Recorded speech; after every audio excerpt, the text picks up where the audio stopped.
शिवम कल्याणम ददाति इति शिवतम। भगवान की ये भागवत कल्याण करने वाली है। तापत्रयोन्मूलनम, और तीनों प्रकार के तापों का नाश करने वाली है। कौन कौन होते हैं तीन प्रकार के ताप? बड़े गौर से सुनिए, ध्यान देना, बड़े प्यार से सुनना, एक एक अर्थों को समझना, एक एक शब्द को समझना। दैविक दैविक भौतिक तापा, राम राज्य नहीं काहू व्यापा।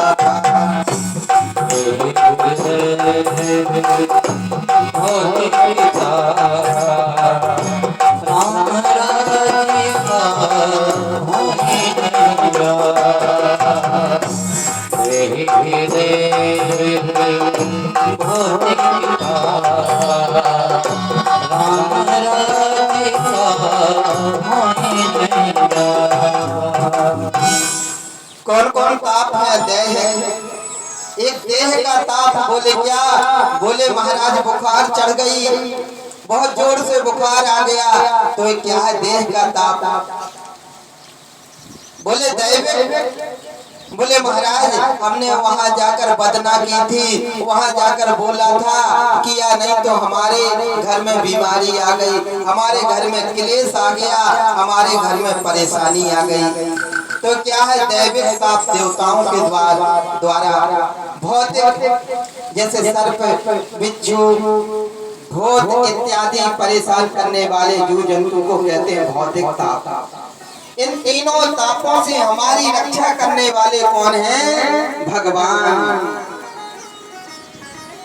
तीसरे श्लोक में क्या है वर्णन भागवत के?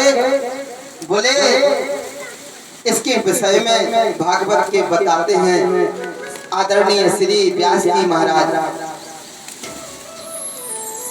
निगम कल्पतरोर गलितम फलम, सुख मुखादमृत द्रव संयुतम, पिबत भागवतम रसमालयम, मुहुरहो रसिका भुवि भावुका, मुहुरहो रसिका भुवि भावुका। निगम क्या है सज्जनों? निगम वेद को कहते हैं। वेद रूपी वृक्ष का पका हुआ फल ही तो श्रीमद् भागवत है। अच्छा तो महाराज ये पका हुआ फल है तो क्या मतलब है इसका? बोले ये ऐसा फल है इसके अंदर गुठली नहीं है, इसका रस पान किया जाता है। तो बोले रस पान किया जाता है तो कहीं खट्टा होगा, दांत गुठली आ गए तो कैसे? तो बोले ऐसा वैसा नहीं है। बोले सुख मुखाद अमृत द्रव संयुतम, ऐसा वैसा फल नहीं है। सुखदेव जी के मुख से निकला होगा ये अमृत के समान मीठा फल है, ये पका हुआ फल है। कैसे आया? बोले नारायण ने ब्रह्मा जी को दिया ज्ञान, और ब्रह्मा जी ने नारद जी को, और नारद जी ने वेद व्यास जी को। इस प्रकार से कहते हैं शिक्षक प्रशिक्षक शाखा पल्लव परंपरायाम सनई सनई अखंडावतीर्णम।